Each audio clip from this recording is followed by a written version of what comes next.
श्रीमद् देवी भागवत महापुराण प्रथम स्कंद। अनंत कोटि ब्रह्मांड नायक परात्पर पूर्णतम पुरुषोत्तम अखंड सच्चिदानंद कंद पार ब्रह्म परमात्मा परमेश्वर परमपिता प्रभु के पावन चरणारविंदों की प्राप्ति के लिए जन्म जन्मांतर युग युगांतर कल्प कल्पांतर के पूर्व जन्मों के पुण्यों के उदय होने पर जीवों को मनुष्य शरीर मिलता है। इस मनुष्य शरीर को प्राप्त करके भगवान के चरणार विंदों का आश्रय ग्रहण करने का प्रयत्न करना, यह मनुष्य मात्र का सर्वप्रथम कर्तव्य है। सुखदेव जी का गृह त्याग। सूत जी कहते हैं कि तदंतर सुखदेव जी के आगमन का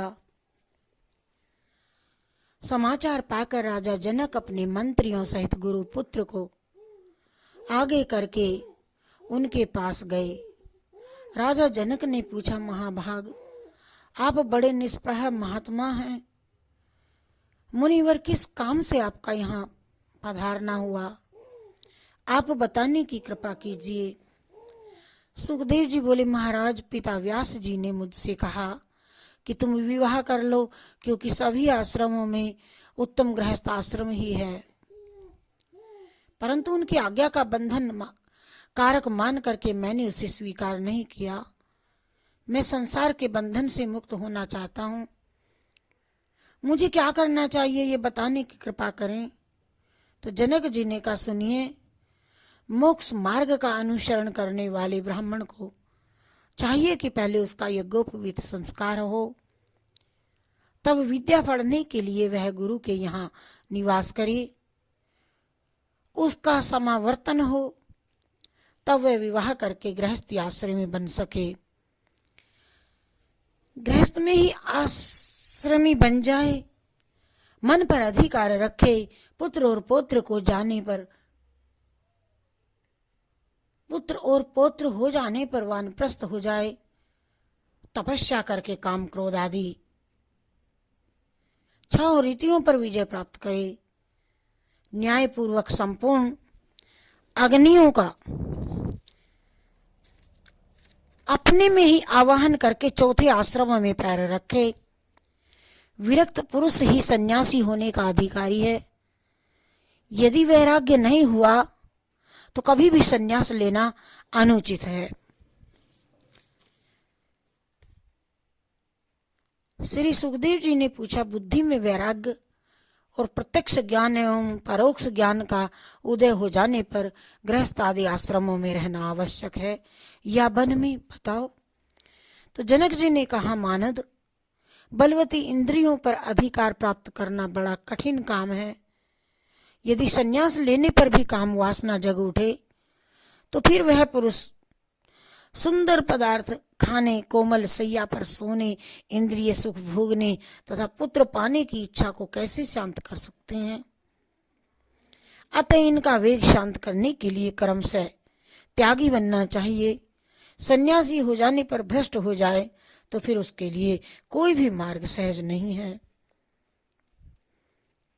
सन्यासी हो जाने पर यदि भ्रष्ट हो जाए तो फिर उसके लिए कोई भी मार्ग सहज नहीं है।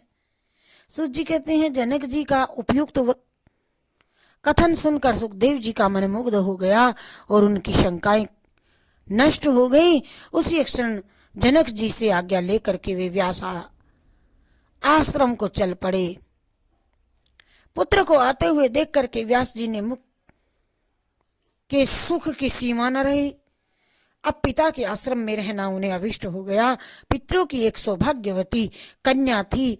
उस सुंदर कन्या का नाम था पीवरी। पीवरी योग पथ से पथिक होते हुए भी सुखदेव जी ने उसे अपनी पत्नी बनाया और उस कन्या से उन्हें 4 पुत्र हुए, कृष्ण, गौर प्रभु, भूरी और देवश्रुत तथा कीर्ति नाम की एक कन्या हुई। फिर सुखदेव जी अपने पिता व्यास जी का साथ छोड़कर कैलाश के सुरम्य शिखर पर गए और वहां उन्होंने अविचल समाधि लगा ली। परम सिद्धि मिल जाने पर उनका आसन शिखर से ऊपर उठ गया और आकाश में भी ऐसे ऐसे ऐसे चमकने लगे मानो महान तेजस्वी सूर्य चमक रहे हों। और सुखदेव जी ने जनक जी के कहने अनुसार सब कर्म किए और गृह त्याग दिया। हरि शरणम हरि शरणम, सिमरण कर ले नाम हरि का, सिमरण में हरि मिल जासी, सिमरण में हरि मिल जासी। सिमरण कर ले नाम हरि का, सुमिरन में प्रभु मिल जासी, सिमरण हरि का मैं आप रहते हरि की शरण मिल जासी। चिंतामणि हरि नाम जप ले, तेरी सारी चिंता मिट जासी, चिंता छोड़ हरि सुमिरन कर ले, तेरी हो जाए दूर उदासी। ये पारस मणि हरि नाम भज ले, तेरो दुख दारि दूर हो जासी, हरि नाम की करो कमाई, लक्ष्मी है हरि चरणों की दासी। ये जी लक्ष्मी है हरि चरणों की दासी। शिवार्पण मस्तु।